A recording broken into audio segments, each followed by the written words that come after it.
Estados Unidos presume tener el ejército más poderoso del mundo. Puede invadir cualquier país en 48 horas. Pero hay algo que no puede hacer: sobrevivir sin el petróleo de México y Venezuela. Y esta semana, ambos países acaban de cortar el suministro. En los próximos 60 días veremos el colapso más rápido de la economía estadounidense en la historia moderna.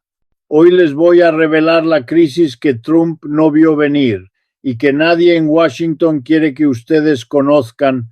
Bienvenidos, soy Piers Morgan y lo que les voy a contar esta noche cambiará completamente la forma en que entienden el poder en el mundo. Estamos en diciembre de 2025 y mientras la mayoría de los estadounidenses se preparan para las fiestas navideñas, algo extraordinario está sucediendo en los mercados energéticos globales.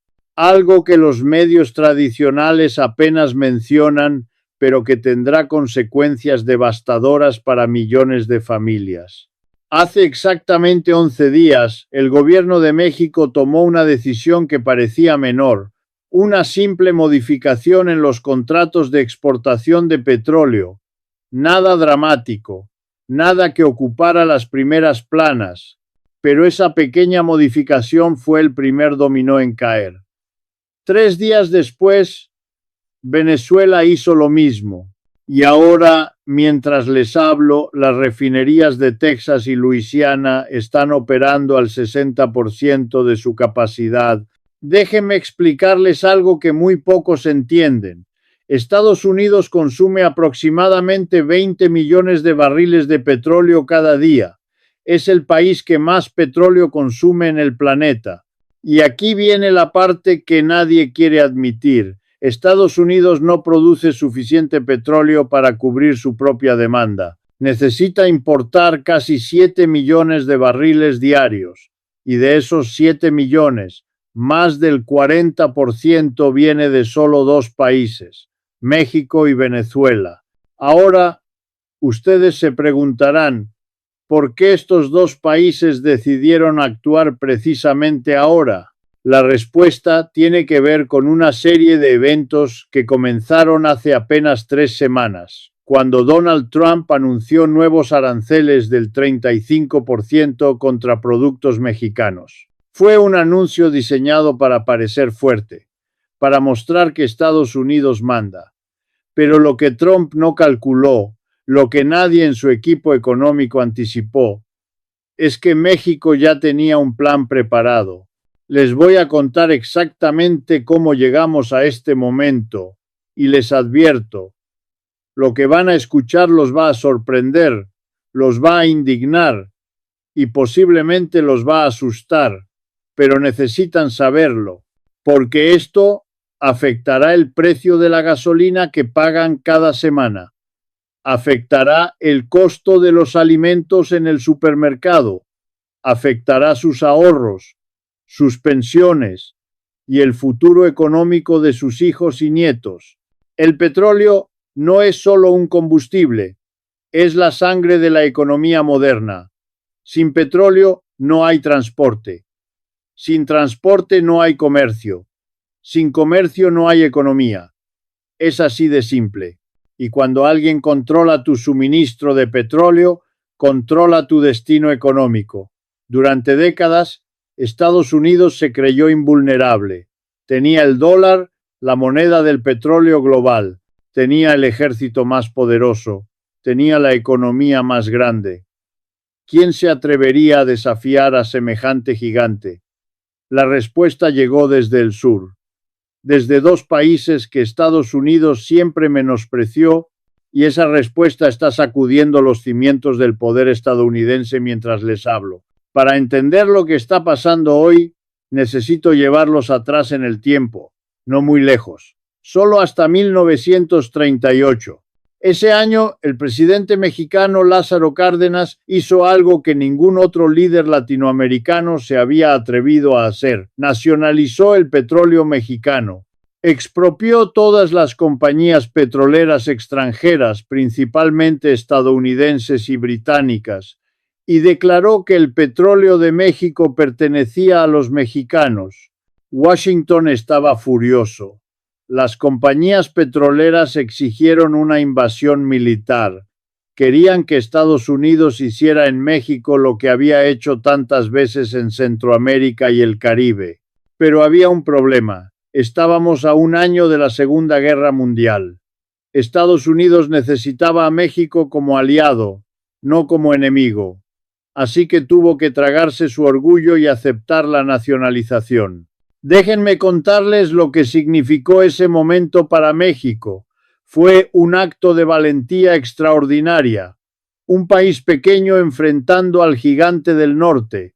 La gente común donó lo que tenía para pagar la indemnización a las compañías petroleras. Hubo mujeres que entregaron sus joyas de boda, campesinos que dieron sus gallinas.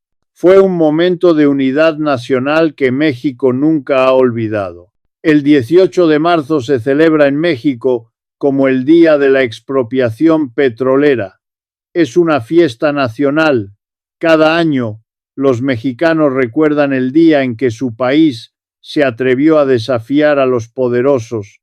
Y cuando políticos estadounidenses amenazan a México, esa memoria histórica se activa. El orgullo nacional se despierta. Desde entonces, el petróleo mexicano ha sido un tema delicado.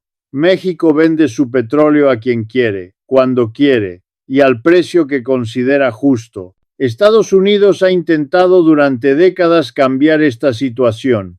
Ha presionado, ha amenazado, ha ofrecido tratados comerciales con cláusulas ocultas.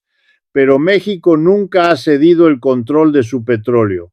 En los años 80, cuando México enfrentó una terrible crisis de deuda, el Fondo Monetario Internacional exigió la privatización de Pemex, la empresa petrolera estatal. México se negó.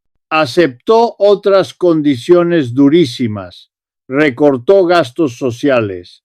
Devaluó su moneda. Pero no tocó el petróleo. Era sagrado. Ahora déjenme contarles algo que descubrí mientras investigaba este tema. En los archivos del Departamento de Energía de Estados Unidos existe un documento clasificado fechado en 2019 que evalúa qué pasaría si México decidiera cortar completamente las exportaciones de petróleo a Estados Unidos. Las conclusiones son aterradoras. El documento estima que en las primeras 72 horas el precio de la gasolina en Estados Unidos se duplicaría. En la primera semana, las reservas estratégicas comenzarían a agotarse y en el primer mes la economía estadounidense entraría en recesión técnica. Ese documento fue escrito hace 6 años. Hoy la dependencia es aún mayor y México lo sabe perfectamente. Claudia Sheinbaum asumió la presidencia de México en octubre de 2024. Desde el primer día dejó claro que su gobierno no sería sumiso ante Washington, pero lo que nadie esperaba era la sofisticación de su estrategia. Sheinbaum no es solo una política, es una científica, una ingeniera ambiental con doctorado, y ha aplicado esa mentalidad analítica a la geopolítica. Les voy a explicar lo que Sheinbaum hizo paso a paso, porque esto es fascinante. Es como ver a un jugador de ajedrez mover sus piezas durante meses, preparando un jaque mate que nadie ve venir. Primero, en enero de 2025, su gobierno comenzó a diversificar discretamente los destinos de exportación del petróleo mexicano. Sin hacer ruido, sin declaraciones públicas, México empezó a vender más petróleo a China, a India, a Corea del Sur. Para marzo, las exportaciones a Asia habían aumentado un 25%. Los analistas en Washington no prestaron atención. Estaban ocupados con otras cosas. Segundo, en abril, México firmó un acuerdo con Venezuela. Este acuerdo, que apenas fue reportado en los medios, establecía una coordinación en las políticas petroleras de ambos países. No era una alianza formal, no había ningún tratado que firmar, era simplemente un entendimiento, Si uno actúa, el otro lo respalda. Dos países petroleros latinoamericanos, hartos del abuso estadounidense, decidiendo actuar juntos. Tercero, en julio, Pemex, la empresa petrolera estatal de México, anunció una inversión masiva en nuevas refinerías. La más importante, la refinería de Dos Bocas en Tabasco. Esta refinería, que muchos criticaron como un elefante blanco, comenzó a operar a plena capacidad en septiembre. ¿Qué significa esto? Que México ya no necesita exportar petróleo crudo para luego importar gasolina refinada, puede refinar su propio petróleo, y eso reduce dramáticamente su dependencia de las refinerías estadounidenses. Es como si un inquilino que siempre dependió de su casero para la electricidad hubiera instalado sus propios paneles solares. De repente tiene opciones. Cuarto, y esto es lo más importante. En noviembre, Sheinbaum convocó una reunión secreta con su gabinete económico. En esa reunión, según fuentes que pude consultar, se discutió una estrategia que llamaron internamente Plan Cárdenas II. El nombre es un homenaje al presidente que nacionalizó el petróleo en 1938. Y el objetivo era simple: preparar a México para una confrontación económica con Estados Unidos. Discutieron escenarios. ¿Qué pasa si Trump impone aranceles? ¿Qué pasa si cierra la frontera? ¿Qué pasa si deporta a millones de mexicanos? Para cada escenario desarrollaron respuestas. Y la respuesta más poderosa, la que guardaban como última carta, era el petróleo. Todo esto sucedió mientras Trump ganaba las elecciones y se preparaba para asumir el poder, mientras el equipo de transición de Trump hablaba de aranceles y deportaciones masivas. México se estaba blindando, construyendo alianzas, diversificando mercados, preparando sus defensas. Los asesores de Trump aparentemente no se dieron cuenta de nada. Siguieron hablando de México como si fuera el mismo país débil de hace 30 años. No entendieron que México había cambiado, que tenía liderazgo, que tenía estrategia, que estaba listo para pelear. El 2 de diciembre de 2025, Trump cumplió su promesa de campaña. Anunció aranceles del 35% a todos los productos mexicanos. Fue un espectáculo diseñado para las cámaras. Trump firmó la orden ejecutiva en el Salón Oval, rodeado de asesores que aplaudían. Habló de proteger a los trabajadores estadounidenses, de castigar a México por la migración, de mostrar quién manda. Los medios estadounidenses lo cubrieron como un triunfo. Trump cumple su promesa, decían los titulares. Mano dura con México. Nadie se preguntó cuáles serían las consecuencias. Nadie analizó la vulnerabilidad energética de Estados Unidos. La narrativa era simple: Estados Unidos es fuerte, México es débil, fin de la historia. Lo que Trump no sabía es que Sheinbaum había estado esperando exactamente este momento. Tenía una respuesta preparada, y esa respuesta no fueron aranceles de represalia, no fueron declaraciones airadas. Fue algo mucho más elegante y mucho más devastador. El 5 de diciembre, el gobierno mexicano anunció una revisión técnica de los contratos de exportación de petróleo con empresas estadounidenses. Dijeron que era un procedimiento rutinario, que solo querían asegurarse de que todo estuviera en orden. Nadie en Washington prestó atención. Estaban ocupados celebrando los aranceles.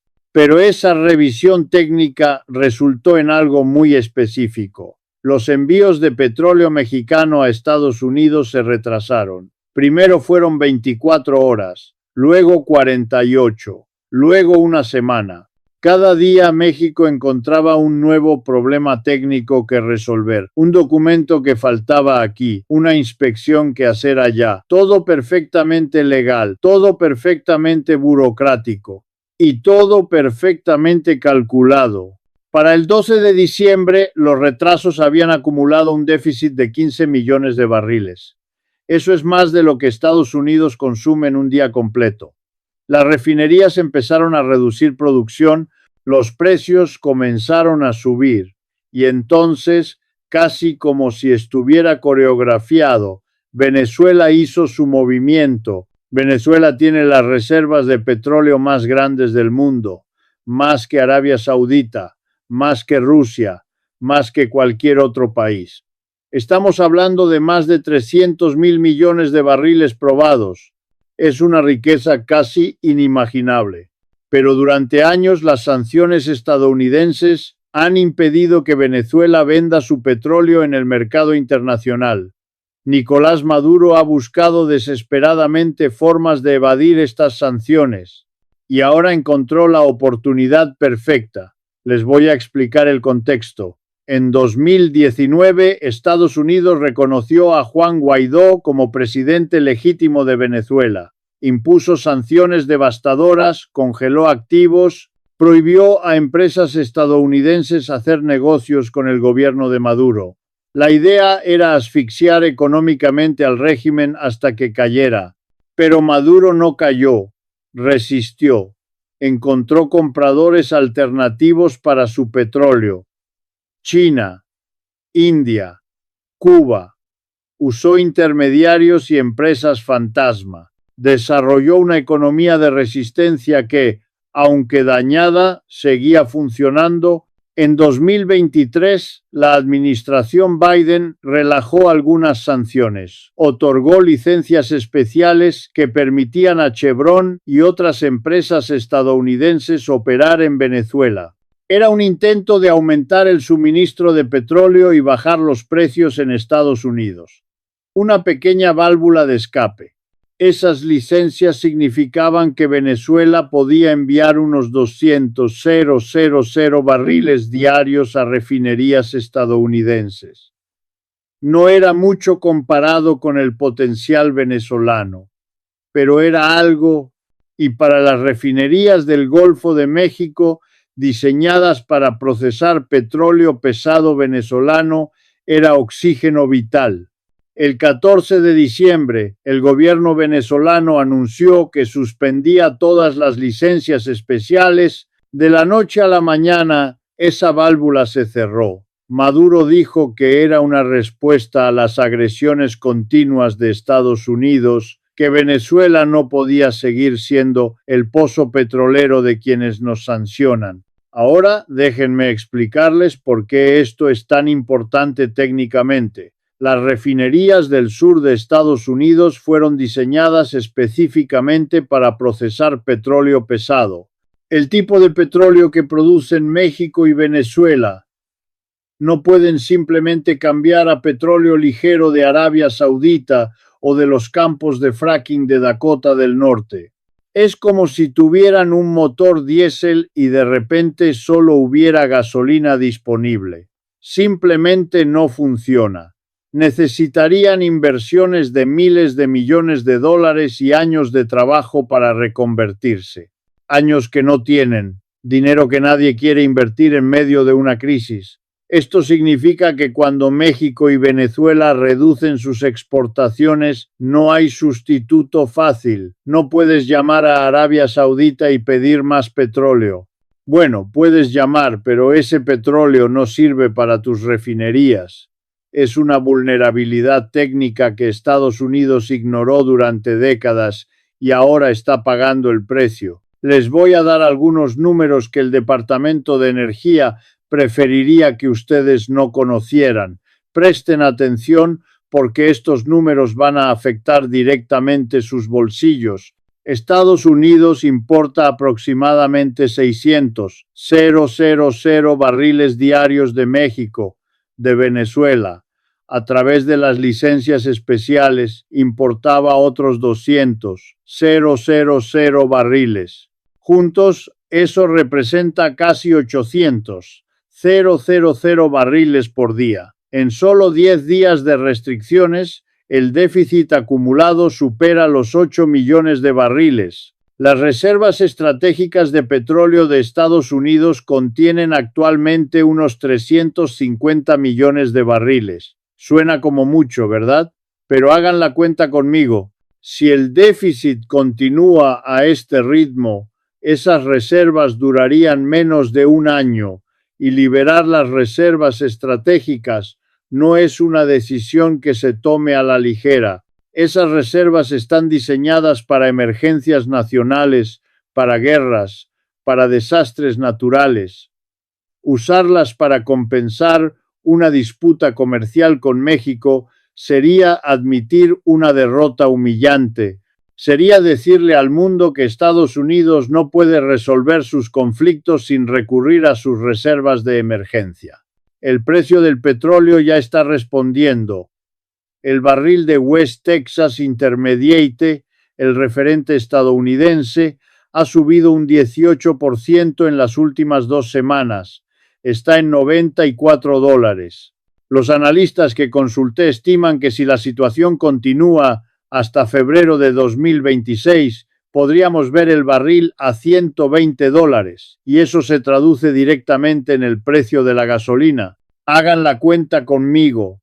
Si el galón de gasolina sube 50 centavos y el estadounidense promedio consume 500 galones al año, estamos hablando de $250 adicionales por familia. Pero eso es solo el impacto directo. El impacto indirecto es mucho mayor. Todo lo que se transporta en camión cuesta más, y en Estados Unidos casi todo se transporta en camión. La comida en el supermercado cuesta más porque llegó en camión. Los productos de Amazon cuestan más porque llegaron en camión. La ropa, los muebles, los medicamentos, todo cuesta más. La inflación, que Trump prometió controlar, se dispara.